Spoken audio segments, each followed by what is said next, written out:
नमस्कार, मी संभाजी खिलारी, दरिदेव भक्त, दरिदेव गुढी. आज आपल्याला इथे दरिदेवाबद्दल संपूर्ण माहिती सांगणार आहे.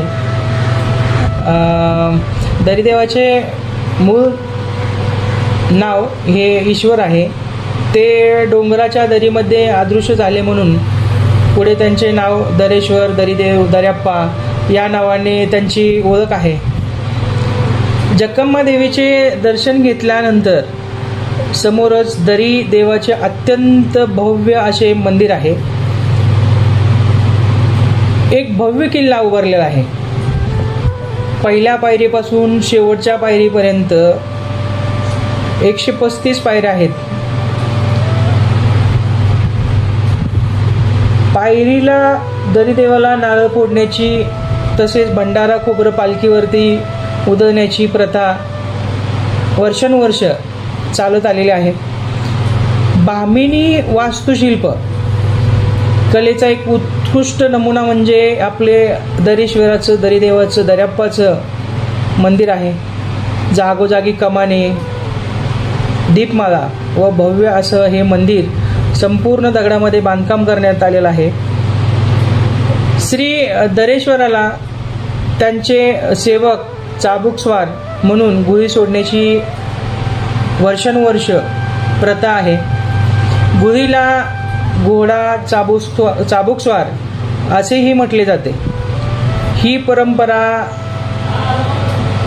आपल्या पिढ्यानपिढ्या चालवत हा जो गुढी जो आहे ही परंपरा वर्षानुवर्ष पिढ्यानुपिढ्या हा चालवत आलेला आहे. एका कुटुंबातील एका मुलास गुढी सोडण्याची प्रथा आहे. चांग भलं चेंगवाला असा गजर करत हातामध्ये चाबूक घेऊन या चाबुकाने स्वतःच्या पायावरती मारून घेतले जाते. ही परंपरा आहे. दरेश्वराच्या यात्रेच्या निमित्त हजारो संख्येने हे चाबुकस्वार येत असतात. वर्षातून एकदा म्हणजेच चैत्राच्या महिन्यामध्ये दरेश्वराची प्रचंड खूप मोठी यात्रा ही भरते आपल्या मोचुंडी कनमडे या ठिकाणी, या गावामध्ये. महाराष्ट्राहून, कर्नाटकहून, संपूर्ण देशातून हे भाविक भक्त हे या यात्रेला गावागावातून एक एक पालख्या दरिदेवाच्या आवारामध्ये येत असतात. येताना आपापल्या घरातून दरिदेवाची मूर्ती, चाबूक, गुढी हे घेऊन येत असतात. या ठिकाणी एकत्र पूजा केली जाते. 1 रात्र 2 रात्र राहून या ठिकाणी सगळ्यांनी मिळून नैवेद्य बनवला जातो. तसेच पालखी, तोरण, काट्या नाचवत या वरती दर्याप्पापर्यंत भेटवून आणल्या जातात. पुढे दरेश्वराच्या वडिलांचं नाव हे सात्विक राजा आणि आईचं नाव हे सुशीला महाराणी असे होते. दरेश्वराच्या बहिणीचे नाव जयादेवी, जक्कम्मादेवी आहे. गावचे नाव, दरेश्वराच्या गावचे नाव तुपदट्टी आहे आणि दर्याप्पाचा जन्म ह्या तुपदट्टी या गावी झाला असून दर्याप्पाचे आई वडील या तुपदट्टी गावचे राजा महाराणी होते. हे या गावी राज करत होते आणि शंकराचे महान शिवभक्त होते. त्यांच्या पोटी संतान नव्हते. सात्विक राजा, सुशीला राणी हे त्यांच्या गुरुच्या म्हणजेच ब्रह्मानंद महाराजांच्या शरण गेले. त्यांना त्यांची सर्व व्यथा सांगितली. आमच्याजवळ सर्व काही आहे, राज्य आहे, धनदौलत आहे, सर्व काही आहे, पण पुत्रप्राप्ती नसल्यामुळे आमचे जीवन हे व्यर्थ आहे. त्यानंतर ब्रह्मानंद महाराजांनी त्यांना पुत्रप्राप्ती होईल असा आशीर्वाद दिला. पुढे त्यांना दरेश्वर म्हणजेच ईश्वर आणि मुलगी जया अशी 2 मुलं होतात. पुढे आईवडिलांचं निधन झाल्यावर दर्याप्पा आपले राज सोडून आपल्या बहिणीला घेऊन मुचुंडी या गावी ब्रह्मानंद महाराज यांच्या निवासस्थानी राहण्यास आले आणि विजापूर येथील सिंदगी तालुक्यातील देवर हिप्परगी येथील मल्लिकार्जुन मंदिर आणि आपलं जे दर्यादेवाचं जे मंदिर आहे यांच्यामध्ये एक संबंध ऐकायचा आहे आपल्याला. पुढे दर्याप्पाचे युद्ध हे मल्लय्या राजा आणि राऊतराया यांच्यासोबत झाले. मल्लेश राजांना शिकारीचा खूप मोठा नाद होता. ते शिकारी करत करत मुचुंडी कणमडी या ठिकाणी आले असताना तिथे वाघाची शिकार करत असताना मल्लय्या राजावरती वाघाने हल्ला केला. तेव्हा मल्लय्या राजाचे सैनिक घाबरून कोणी झाडावरती चढले तर कोणी पळायला लागले. राजाला वाचवा असा आवाज दर्याप्पाच्या कानावरती येताच दर्याप्पाने ज्या दिशेने आवाज येतो त्या दिशेने आपला घोडा सोडला. वाघाची शिकार करून मल्लय्या राजाला वाचवले.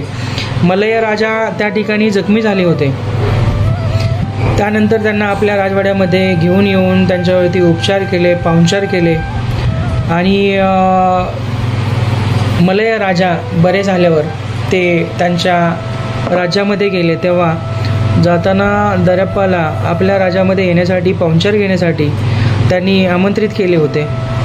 मल्लय्या राजा परत गेल्यावर आपल्या पत्नीस सर्व काही सांगतो की मी असं मुचुंडी गावामध्ये शिकार करण्यासाठी गेला असताना माझ्यावरती वाघाने शिकार केली आणि दर्याप्पा राजा म्हणून आहेत त्यांनी मला वाचवले व माझ्यावरती मठावरती घेऊन जाऊन माझ्यावरती उपचार केले. हे ऐकून त्यांची पत्नी त्यांना बोलते, तुम्ही एवढे मोठे राजा, एवढे मोठे शूर, एवढे मोठे ताकदवार आणि तुम्हाला कोणी वाचवले? तुमच्यापेक्षा पण मोठे शूर ताकदवार योद्धा कोण आहेत? त्यांना मला बघायचं आहे. पुढे मग मल्लय्या राजा आपल्या सैनिकाला आमंत्रण देण्याकरिता पाठवतात. त्यांच्या आमंत्रणाचा मान ठेवून दर्याप्पा देव हे विजापूरमधील सिंदगी तालुक्यातील देवर हिप्परगी या ठिकाणी असलेल्या मल्लय्या राजाच्या राजवाड्यामध्ये पाहुणचार घेण्यासाठी पोचल्यानंतर त्यांचे स्वागत झाले, पाहुणचार झाला आणि त्यांच्या जेवणाची राहण्याची व्यवस्था करून मी शिकारीला जातो असं म्हणून मल्लेश राजा शिकारीला जातात. पुढे दर्यादेवाचे जे वर्ण आहे ते अतिशय सुंदर होते. सुंदर असा बांधा पाहता क्षणी त्यांच्या कोणीही मोहात पडेल, आकर्षित होईल असं त्यांचं वर्ण असल्यामुळे ज्यावेळी ते मल्लेश राजाच्या राजवाड्यामध्ये गेले होते तेव्हा मल्लेश राजाची जी राणी आहे ती दर्याप्पाशी पाहत्या क्षणी आकर्षित झाली आणि त्या क्षणी त्याविषयी ती दर्याप्पाशी बोलू लागली. बोलल्यानंतर दर्याप्पा देवाच्या काही गोष्टी लक्षात आल्या. राणीचा कल वेगळा दिसतोय, राणी माझ्याकडे आकर्षित होत आहेत हे त्यांच्या लक्षात आलं. तेव्हा तिथून ते त्यांच्या कक्षातून बाहेर पडले आणि बाहेर पडल्यानंतर राणीला जाणवू लागले की मी एवढी सुंदरी आणि राजाची राणी, दर्याप्पा देवाने माझा अपमान केला, त्यांच्याकडून माझा अपमान झाला याचा एक वेगळा कट रचून त्यांनी मल्लेश राजा जेव्हा शिकारीवरून माघारी येतात तेव्हा ती त्यांना सांगते की दर्याप्पा देव हे माझ्याकडे वेगळ्या नजरेने पाहत होते आणि आपले सैन्य पाठवून त्यांचा वध करा, बंदोबस्त करा असे सांगितले.